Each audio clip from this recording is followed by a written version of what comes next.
This. And I brought Daniel, the groom.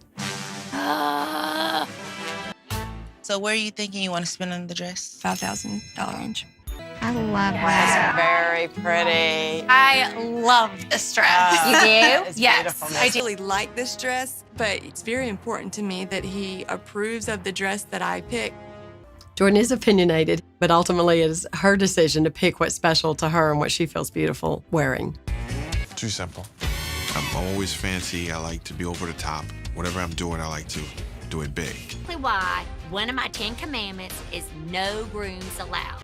Number 3. Groom-approved bridal attire. Monique Lee, a non-traditional bride from Brooklyn, New York, breaks the mold by allowing her groom, Daniel Felix, to have the final say in choosing her wedding dress. Monique's approach contrasts with typical bridal traditions, reflecting her unconventional perspective on wedding planning. Accompanied by her bridesmaids and Daniel, Monique embarks on a unique dress shopping journey, navigating the challenges of finding a dress that pleases both her and her opinionated groom. This. And I brought Daniel, the groom. My name is Daniel Felix, and we are looking for the dress to prepare for the big show. Talk about how much you want to spend. We don't have a budget, actually. We're just gonna make it happen. Monique's decision to prioritize Daniel's opinion stems from her deep respect and admiration for him. She values his input and seeks his approval, viewing their relationship as a partnership built on mutual respect and understanding. As they enter the bridal salon, Monique sets the ground rules, emphasizing Daniel's role as the ultimate decision-maker in the dress selection process. The bridal consultant Lori set out to find a dress that meets Daniel's criteria, a sexy, fancy, and classy gown that exudes elegance and sophistication. With Monique's approval, Daniel takes charge of the dress selection, exploring various styles and silhouettes to find the perfect match for his bride. Too simple. I'm always fancy. I like to be over the top. Whatever I'm doing, I like to do it big. What? It's the truth? Don't like the fabric much. Well, when they don't say anything, it's not a good thing. Daniel? If I would have wanted Daniel's opinion, I would have asked for it myself. Despite initial setbacks and agreements, Monique's persistence pays off when she finds a dress that captures Daniel's heart. With Lori's guidance, Monique selects a ruched bodice gown with a tulle skirt, embodying the perfect blend of elegance and sophistication. As Monique envisions herself walking down the aisle in her chosen dress, she feels a sense of confidence and excitement, knowing that she has found the one that meets both her and Daniel's expectations. You have to love it. Do you love the dress? Daniel doesn't love it Do you love it? in anything. At that point, I started to get very concerned with what they pulled. If we don't start hearing back, she needs to man up. No, she needs to woman up. Can I? Yeah. Okay. Thank you. That's the reaction we've been waiting for all day. As Monique says yes to the dress, she embarks her role as a non-traditional bride who prioritizes her partner's opinion above all else. Their unconventional approach to dress shopping reinforces the importance of communication, compromise, and mutual respect in their relationship. By allowing Daniel to have the final say, Monique demonstrates her commitment to honoring their partnership and celebrating their love in a way that feels authentic and meaningful to both of them. Chosen a dress she loves. And guess what that means? She wants you to leave. It's time for her to see what she was fighting for. Definitely had that bridal moment. So, does that mean you have the power to say, I'm saying yes to the dress. Number 2. Bride asserts independence. Karen faces a challenging dress selection process as she values her fiancé Shane's opinion that struggles to assert her own desires amidst his strong objections. Shane, a wrestler known as the Hurricane, accompanies Karen to her bridal appointment, showcasing his opinionated nature from the start. Karen expresses the importance of Shane's opinion to her, revealing her desire to please him while staying true to herself. The tension between Karen's vision for her wedding dress and Shane's preferences becomes evident as they discuss style and budget. So where are you thinking you want to spend on the dress? $5,000 range. today, Shane or the hurricane? Well, right now it's Shane, but the hurricane can come out at any time. I know what she's gonna like when she sees it. I'm here to have an opinion, and they'll get it. I want to be attractive to him. So is there anything particular you want to see her in? Something sleek and elegant, but Shane emphasizes sleek and form-fitting dresses, but Karen expresses a desire for sparkly details, leading to a clash of opinions. Karen hopes to find a balance between Shane's preferences and her own vision for her wedding day attire.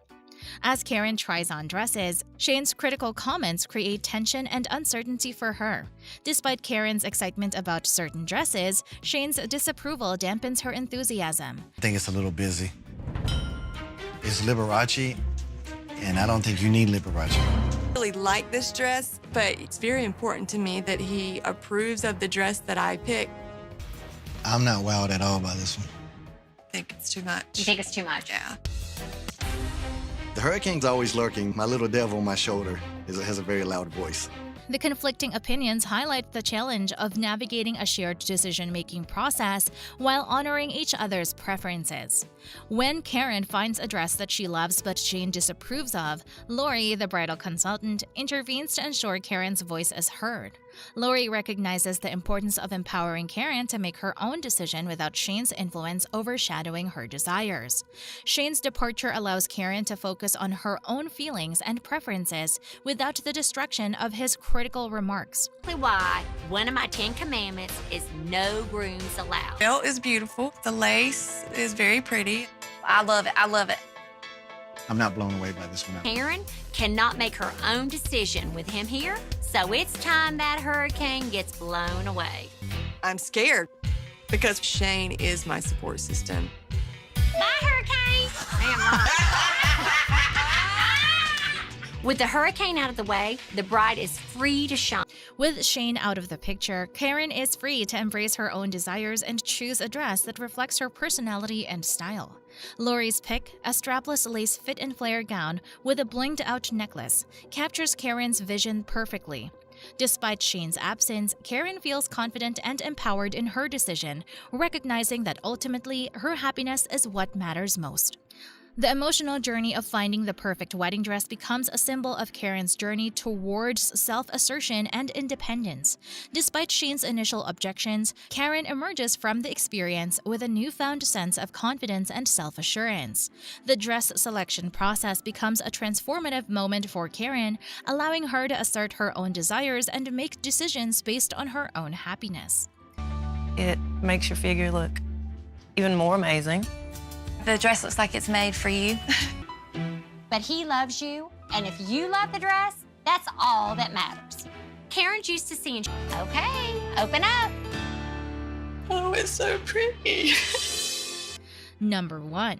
Elopement Dress Dilemma. Julianne Poe, a 25-year-old bride-to-be from Hendersonville, Tennessee, is faced with the challenge of finding the perfect wedding dress amidst her unconventional wedding plans. Opting for an elopement in Estes Park, Colorado, Julianne aims to avoid the stress and drama often associated with traditional weddings. However, her decision to elope doesn't exempt her from the desires and expectations of her family, especially her mother and future mother-in-law. As a seasoned wedding planner, Julianne has witnessed the intricate planning and potential pitfalls of weddings firsthand. She's determined to keep her own wedding simple and focused on her and her fiancé, Jordan. When's the wedding? My wedding is 6 weeks from now. And I'm still hoping you'll change your mind. So why are you eloping? I am actually a wedding planner. What's your budget? My budget is $3,000. I'm actually going to direct you to Off the Rack. The most we could do, since the family can't come, Not at all. No, is to let them feel included in this decision. Julianne's first choice, a tulle-embellished ball gown, elicits mixed reactions from her family.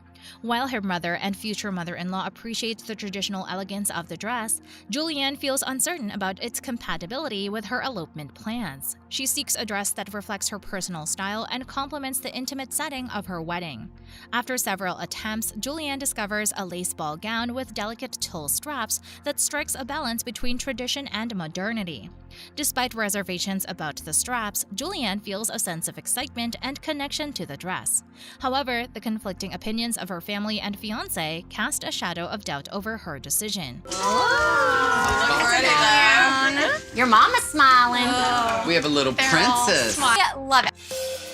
I love that it fits like the setting that we're gonna get married in. Jordan is opinionated, but ultimately it is her decision to pick what's special to her and what she feels beautiful wearing. Whoa! She just did a 180. No wonder that girl's eloping. As Julianne struggles to reconcile the differing perspectives, she reflects on the significance of her wedding dress.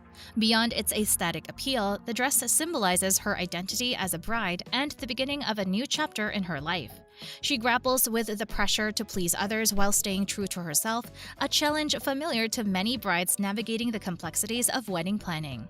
The emotional weight of the dress selection process becomes evident as Julianne confronts her own insecurities and fears.